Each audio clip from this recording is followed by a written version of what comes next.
The King of Curses versus the Queen and her pawns. An unexpected clash, but definitely one we are seated for.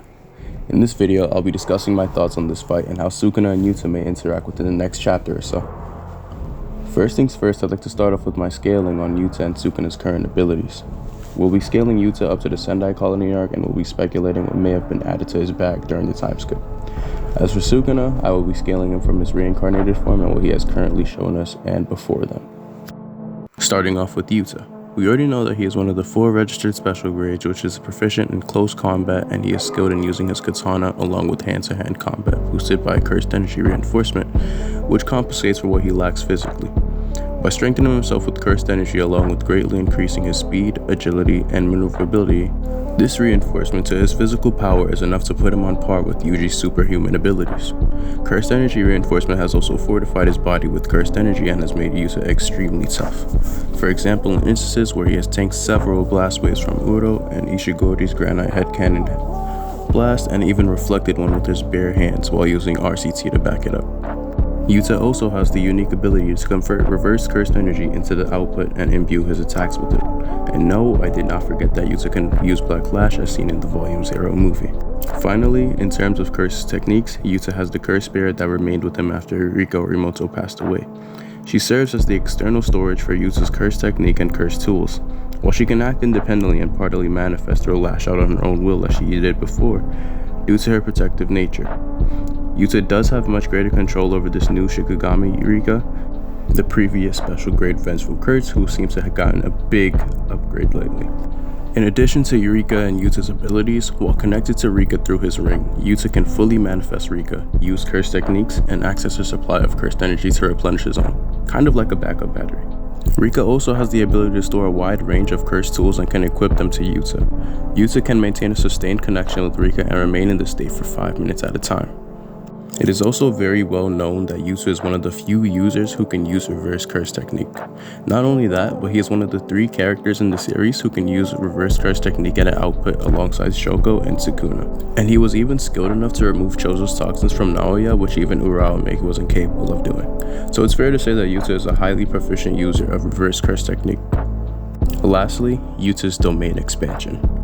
We aren't quite sure how Yuta's domain works or even what it does, so that's up to Gege to let us know.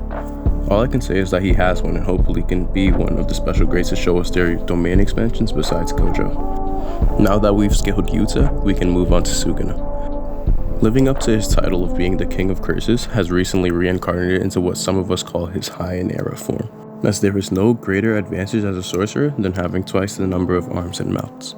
Beforehand, he was already shown to be an extremely skilled and powerful hand-to-hand combatant. We see him using martial arts as a first method of combat before unleashing his curse technique, even if he chooses to. Sukuna was even able to hold his own against fully realized Maki and an enraged Itadori with just 2 arms.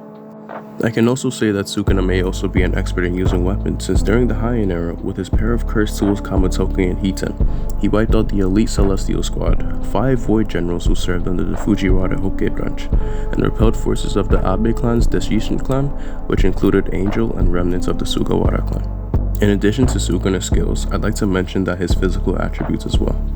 Sukuna seems to have immense strength, speed, reflexes, and durability. These I don't have to deep dive into if you watch or read the series, but I'll just show off a feat or 2 for each category. In terms of strength, we have seen in Shibuya 15-finger Sukuna punch Jogo through buildings and destroyed his jaw, and even had a considerable effect on Mahoraga with his own blows. After taking over Megami as a vessel, Sukuna was easily able to punch Yuki, who have abnormally strong durability, hard enough to make him throw up blood and send him flying across the city with a single punch, stunning him temporarily. In regards to Sukuna's speed, I'll just use the times where we've seen Sukuna blitz someone like the Finger Bearer or Chozo as of recently, and he was seen to even outmatch Itadori in speed enough where he struggled to keep up with him. Now with his reflexes, as we've seen, Sukuna is a capable fighter fast enough for his opponent to not even realize that their limb has been cut off. Able to constantly dodge Mahoraga's blows and counter during their fight in the anime, and considered having fought Gojo in close combat various times, it should be alright to say that he's capable of such things. For durability, the feat that I'll use is that he tanked not only a 200% hollow purple, which he did manage to take head on while using cursed energy reinforcement, but also a point blank hollow purple that seemed to be at least 120% output. Outside of Sukuna's physical attributes, Sukuna also has an amazing tactical intellect. He has fully grasped the nature of cursed energy, curses, and reverse curse technique as a whole. Due to that, he is able to quickly deduce the inner workings of curse techniques after only seeing them once or twice, and create suitable foils to such techniques.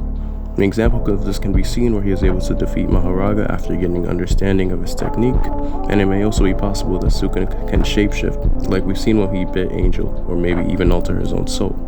Sukuna also possesses immense cursed energy, which Yuta himself claims to be at least twice the amount he has, which surpasses Gojo. Sukuna is extremely proficient in both domain expansion and reverse curse technique and capable of performing both flawlessly and repeatedly without an issue, as well as switching between domain amplification to his innate technique seamlessly. Adding on to Sukuna's curse techniques, Sukuna can perform these invisible slashes. Dismantle, which is Sukuna's default range slashing attack that is normally used for inanimate objects. However, it can also be used against cursed spirits and sorcerers. Through Mahoraga's adaptation to Gojo's Limitless technique, Sukuna learned to enhance Dismantle by extending its target area to the world itself, leading into creating the World Cutter slashes. Then there is Cleave, a slashing technique that adjusts to itself depending on the target, toughness, and cursed energy level to cut them down, which Sukuna must make physical contact with the target in order to activate, unless used in Malevolent Shrine. Recently, Sukuna has shown to utilize the Cleave technique in the shape of a spider's web by just touching the ground. As a variation of Cleave, the spider web adjusts itself to the surroundings, toughness, and collapses the ground. It can be assumed that the shape of Cleave can be adjusted by someone of his skill, and the conditions to this technique hasn't been explained much, and even Gojo with his 6 eyes couldn't see them. But it seems that only Mahoraga with his adaptation, Kashimo with X-ray vision, and possibly Yuji can see Dismantle and Cleave. Aside from Sukuna's slash techniques, he is also able to create and manipulate flames for long-range attacks by forming an arrow, which exceeds even Jogo's abilities. He can use reverse curse technique at an advanced level, which I'd assume is the same or a little higher than Yuta's. Domain amplification, which he can use while in his domain expansion. And finally, Malevolent Shrine. Malevolent Shrine targets anything within its range. For anything with cursed energy, it will be targeted by Cleave. For inanimate objects, Dismantle. Sukuna's Shrine also has a unique trait, since it doesn't create a separate space by using a barrier. By allowing an escape route, a binding vow is formed which vastly increases the guaranteed hit effective area with a maximum radius of nearly 200 meters. A domain capable of beating Satoru Gojo's unlimited void.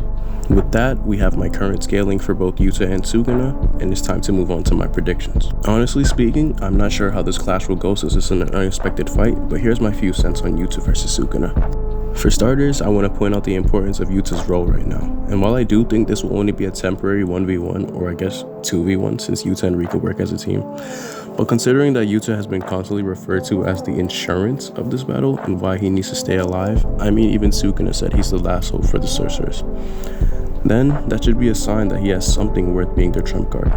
To follow up with my prediction, Yuta is surrounded by Yuji, Kusakabe, and Ino, who I don't think wouldn't take the chance to see what they can do working together. It'd also be really cool to see the former and current main character have a team up against the big bad. Continuing with what I said about the 2v1 earlier, with my prediction is that Yuta might be betting on a domain expansion here for 3 reasons. Which is that it could be something may help turn the tables even a little, because Gege hasn't shown us his domain yet, and since we have yet to know what it does, all we can do is speculate.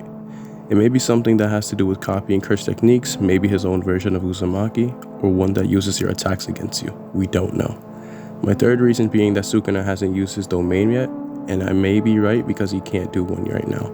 It could be the case of him just toying around with the sorcerers because they don't seem worth using a domain on, but if I'm right about this, then it could be more of why someone who can use a domain expansion right now should use it.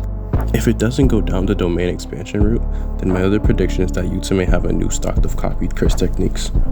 And while some conditions to Yuta's technique is unknown, for example if he can only use other curse techniques through him or Rika ingesting some type of DNA, because we didn't see the need for that in Sendai, of course unless he consumed Inumaki's arm off screen.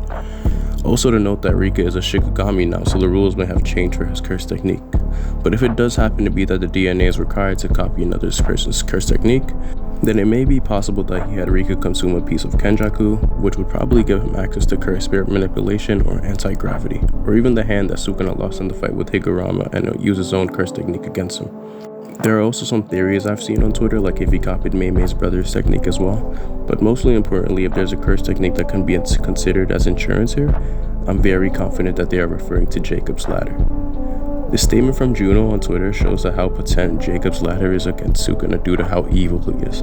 And with Hana and Angel's average curse technique output, if Yuta is effectively able to wield Jacob's ladder at a special grade level, it would definitely be more than enough to massively weaken Sukuna again. The third way I see Yuta approaching this battle is through relying on Maki. We know that more than ever, saving Megumi should be a priority and not just an option now that he has authority to start the merger. In an attempt to prevent this, maybe Maki will come in with her soul splitter and disrupt Sukuna and Megumi's connection, or even wake him up. It's possible she could be hiding inside of Rika, who has seemed to gotten way larger than before. How I see Sukuna approaching this fight won't be as deep dive into as I did with Yuta because, well, he's Sukuna. This guy seems to have a single worry at all, which should worry all of us.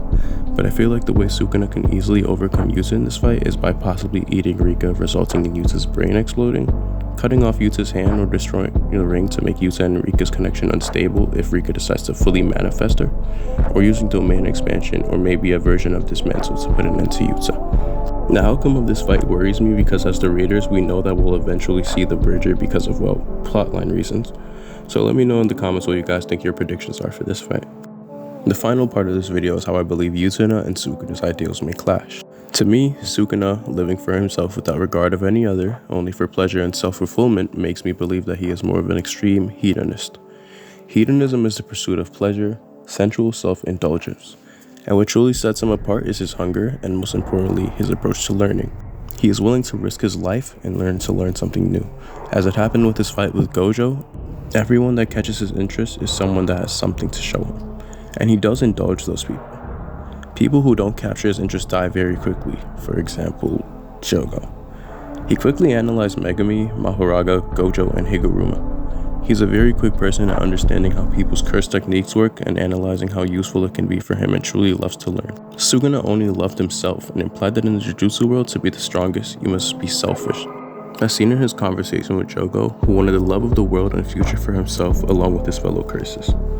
Sukuna thought this philosophy was foolish, that human and curse that flock together or compare themselves to others around them does nothing but lead to weakness and stunt their growth. He believed Jogo should have let go of all of his desires and disregard his future or identity to reach the heights of Satoru Gojo and himself, but he simply lacked that hunger.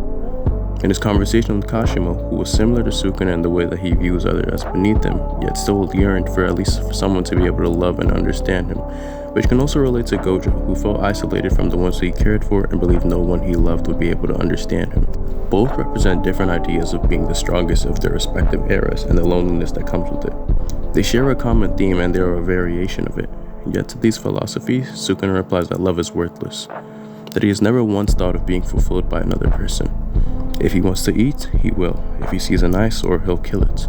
And if it entertains him, he'll play with it. Sukuna once again shows his hedonist lifestyle as he continues to live according to his own stature. And if anyone can't understand that, it isn't his problem. Yuta's philosophy to me is pretty straightforward. In Volume 0, when asked what he wanted to achieve while Maki and two other kids were on the brink of dying, Yuta responded that he wanted to have a connection with someone, to be needed by someone, and the confidence to feel like it wouldn't be a burden for him to live. In which Maki replies that if he wants to fulfill his desires, he should exercise curses over and over, and all of those things would come to him. After this realization, it led Yuta to fully manifest Rika for the first time out of his own will. As a human, Rika and Yuta made a promise that when they grow up, they'll get married and be together forever. After a fatal incident, Yuta was rejecting Rika's death over and over. This later led to Rika becoming the vengeful spirit who was now known as the Queen of Curses. I'd like to assume that the promise and Yuta's love for Rika made her transform into the spirit with so much power. And this isn't the first time the power of love has strengthened Yuta either. Through his time training at Jujutsu High, he's formed strong connections with his friends.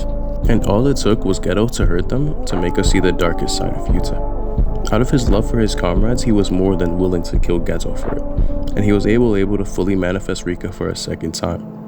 I'd like to say this was also part of the reason he didn't even care about offering his life up for the binding vow made with Rika to remove the limits on her power and amplify the pure love being.